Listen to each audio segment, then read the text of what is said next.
Friends, smart study with Anil YouTube channel पर आपका स्वागत है। आज के सेशन में हम बात करेंगे कि रिजल्ट का प्रतिशत कैसे निकालते हैं।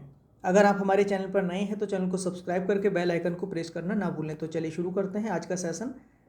प्रतिशत या परसेंटेज गणित में किसी अनुपात को व्यक्त करने का एक तरीका होता है। जैसे प्रतिशत का अर्थ प्रति 100 या प्रति सैकड़ा होता है।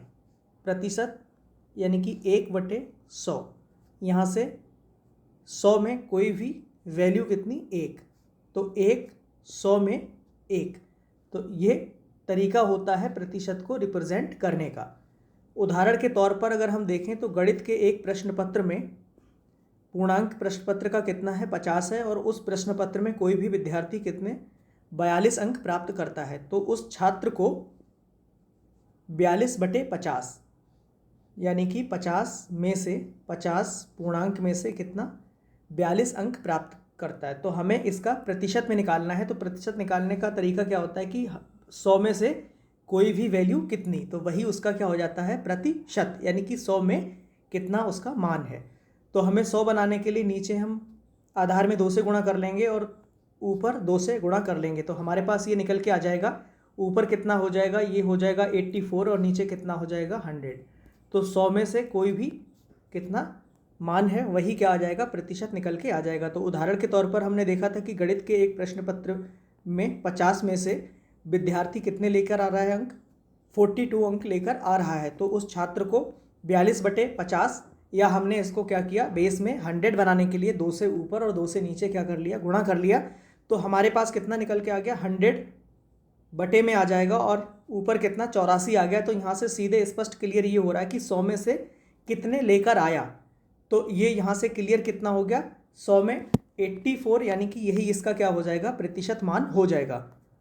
आगे बढ़ते हैं, अब बेसिक समझने की कोशिश करते हैं कि 200 का 200 का जो 40 होता है ये कितने प्रतिशत होता है। तो यहाँ से ये क्लियर हो रहा है कि कोई भी मान 200 है, 200 में कितना है अभी ये 40 है। तो यहाँ से हमें 100 में इसको कन्वर्ट कर लेंगे तो सीधे सीधे हमें देखने से पता चल जाएगा कि कोई भी वैल्यू 100 में वह कितनी है। तो हम क्या करें, दोनों पक्षों में हम अगर 2 से भाग कर दें तो 200 का हमें 40 बताना है। तो यहाँ से 2 से भाग कर दिया, इसको भी 2 से अगर भाग किया जाए तो ये कितना आ जाएगा 100 आ जाएगा, और ये कितना आ जाएगा इधर 20 आ जाएगा। तो यहाँ से क्लियर हो रहा है कि कोई भी वैल्यू 100 में 20 है, तो यहाँ से कितना हो गया ये 20% हो गया। तो 200 का 40% भी कितना हो जाएगा, ये कितना आ जाएगा यहाँ से 20% आ जाएगा। क्योंकि हमें यहाँ से 200 का 40 निकालना है, लेकिन हमें प्रतिशत में पता है कि 100 में कोई भी वैल्यू कितनी। तो 200 में अगर कोई भी वैल्यू 40 है तो वह कितने प्रतिशत है 20% है। आगे समझने की कोशिश करते हैं कि 300 दे रखा है, 300 में जो 30 है ये कितने प्रतिशत के बराबर होता है। तो हमें देखना है कि ये जो मान है, हमें पता होता है कि 100 में कोई भी वैल्यू कितनी है तो वही क्या हो जाता है हमारा प्रतिशत निकल के आ जाता है। लेकिन यहाँ हमें 300 में से 30 कितना प्रतिशत होता है, तो हम क्या करेंगे, इधर हम 100 करने के लिए यहाँ पर हम 3 से भाग कर देंगे, यहाँ पर 3 से भाग कर देंगे, और 30 जो है इसको भी हम क्या करेंगे 3 से भाग कर देंगे। तो यहाँ कितना आ जाएगा ये 100 आ जाएगा, और इधर भी हमारा कितना आ जाएगा 10 आ जाएगा। जब इसको कैंसिल करेंगे तो 100 में से इसका जो मान निकल के आ रहा है कितना है 10 है। तो 300 में जो 30 है वो भी कितना प्रतिशत निकल के आएगा, वह भी 10% ही निकल कर आएगा। तो इसका निकालने का मेथड क्या होता है कि कोई भी वैल्यू कितनी 30 कितने में से 300 में से, और 100 से हम क्या कर देंगे उसको मल्टीप्लाई कर देंगे। इसको अगर हम कैंसिल करें 0 से 0 कट जाएगा, 3 से इसको काटेंगे 3 10, और 10 से इसको काटेंगे ये कितना आ जाएगा 10 आ जाएगा। तो 10% जो है 300 का कितने प्रतिशत होता है 10% होता है। यहाँ से हमने इसको चेक करके देख लिया कि 10 100 में आ रहा है, 200 में 20 हो जाएगा, और 300 में कितना हो जाएगा 30 हो जाएगा। आगे बढ़ते हैं, अब हम एग्जाम्पल के तौर पर समझते हैं कि एक विद्यार्थी ने 600 अंकों की एक परीक्षा में से 360 अंक प्राप्त किए। तो बताना है कि विद्यार्थी ने कुल कितने प्रतिशत अंक प्राप्त किए। तो हमें करना क्या है कि उसके द्वारा जो भी प्राप्तांक प्राप्त किए गए यानी ऑब्टेन्ड मार्क्स जो हैं वो हमें ऊपर लेना है, और 600 अंकों से उसकी एक परीक्षा थी 600 अंकों की, तो उसको क्या करना है हमें आधार में लेना है और 100 से मल्टीप्लाई कर देंगे। तो यहाँ पर हमें परसेंटेज की वैल्यू पता चल जाएगी। तो 360 अंक उसने गेन किए, और एग्ज़ाम जो था वो 600 का था और 100 से अगर हम मल्टीप्लाई कर दें तो ये जो मान निकल के आ जाएगा ये हमारा प्रतिशत में निकल के आ जाएगा। इसको कैंसिल कर लेते हैं, 0 से 0 काट देंगे, 0 से ये 0 काट देंगे, 6 से इसको काटेंगे, 6 छंग 36 हो जाएगा और 6 की इस 10 से मल्टीप्लाई करेंगे तो ये कितना निकल के आ जाएगा, 60% निकल के आ जाएगा।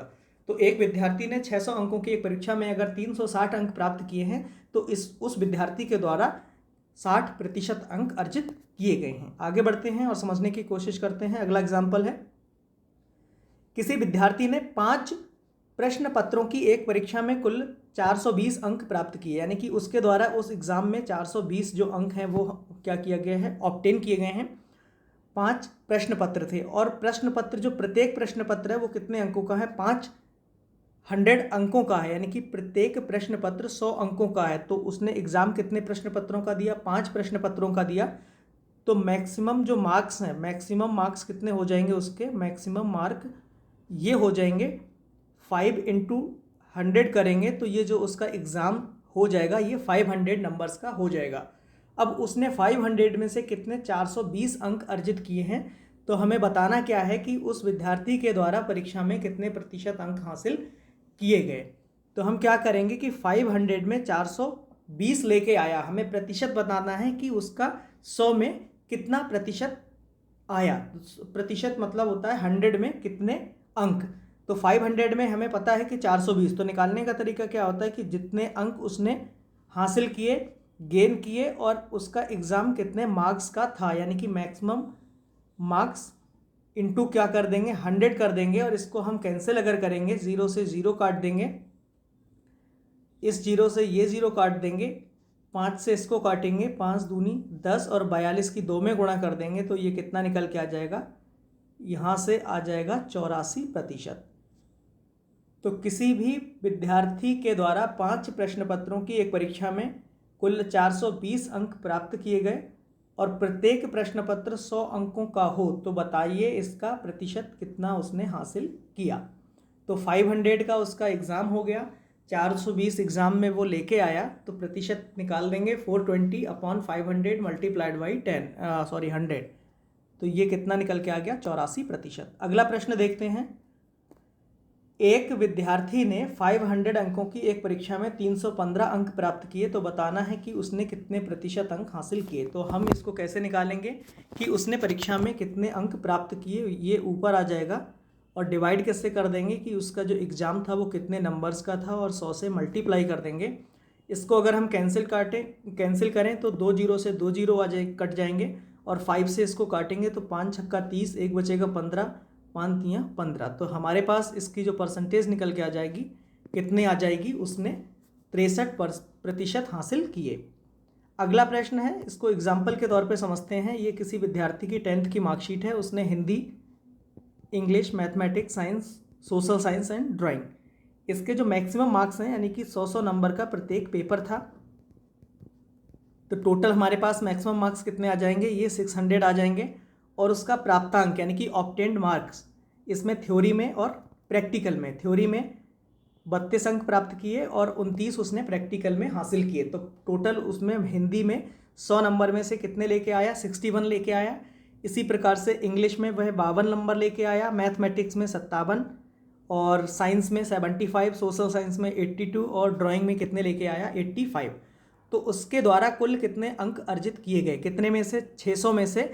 ये इसको अगर हम सम करेंगे, इसको टोटल निकालेंगे, इसका योगफल, तो ये हमारे पास 412 निकल के आता है। तो 600 में से जो 412 है ये कितने प्रतिशत है, तो प्रतिशत कैसे निकालेंगे, हमें करना है, फाइंड करना है ऑब्टेन्ड मार्क्स इन परसेंटेज।